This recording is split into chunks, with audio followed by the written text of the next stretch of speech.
كساب السلام عليكم ورحمة الله. كنتمنى تكونوا بخير وعلى خير. طالت الغيبة بالفعل تقريبا شي عام هذا ما بقينا كنحطو معكم والو، ما كنشاركو معكم والو، ولكن ان شاء الله اليوم في 2025 بغينا نشاركو معكم واحد الموضوع ديال بزاف ديال الدراري كيصيفطوا لي في التعليق بانه عندهم واحد المشكل ديال التكوبيره.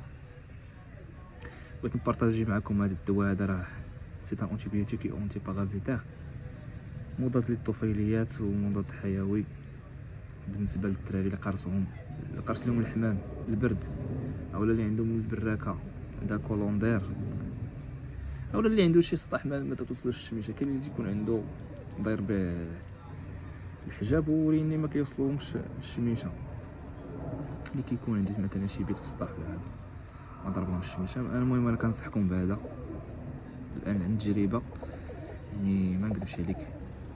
اللحلي تقريبا حبه ولا 500 لحله في فمو ودهنا عليه. ميعاد الصغار عطيهم 2 سوسيكون، يعني يقسموا على 250، واللحلي داك نصيص فمو وحيد.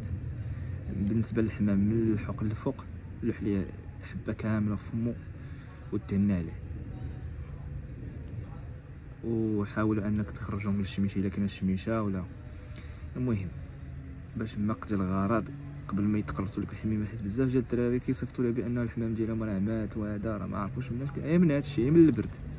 ما كاين حتى شي مرض الحمد لله في هذا العام هذا، ما بان لي مرض انايا، ولكن كاين المرض واحد هو هذا البرد هذا هو اللي تيضرب الفرد، تيتكوبر، تقول مالو ياك ما فيه شي سالمونيلا ولا شي حاجه. ما كاين لا سالمونيلا لا والو في هذا الوقت هذا بالضبط، الحمد لله ما كاينش المرض في الحمامات العام، غير هو بتربيهم باش ما يمشيولكش فريخات وما يمشيوش لك الحميمات ديالك. والله المستعان، وتبارك الله عليكم، ونتمنوا نرجعوا واحد رجعه قويه ان شاء الله في الحمام. يلا تفرغت لهم هاد الايام ونرجع ان شاء الله نشاركوا معكم فيديوهات ديالنا. الله يسر. الثمن ديال هذا الميتروزال اولا ميترونيدازول اولا فلاجيل، هذا هو فلاجيل، عنده سميه اخرى سميتو فلاجيل اللي معروف بها. تقريبا ما وصلت ما فيه حتى 35 درهم، ما فيهاش في الفارماسي. هذا كان في الفارماسي، ما كاينش عند فيتيرينير. يلا تبارك الله عليكم.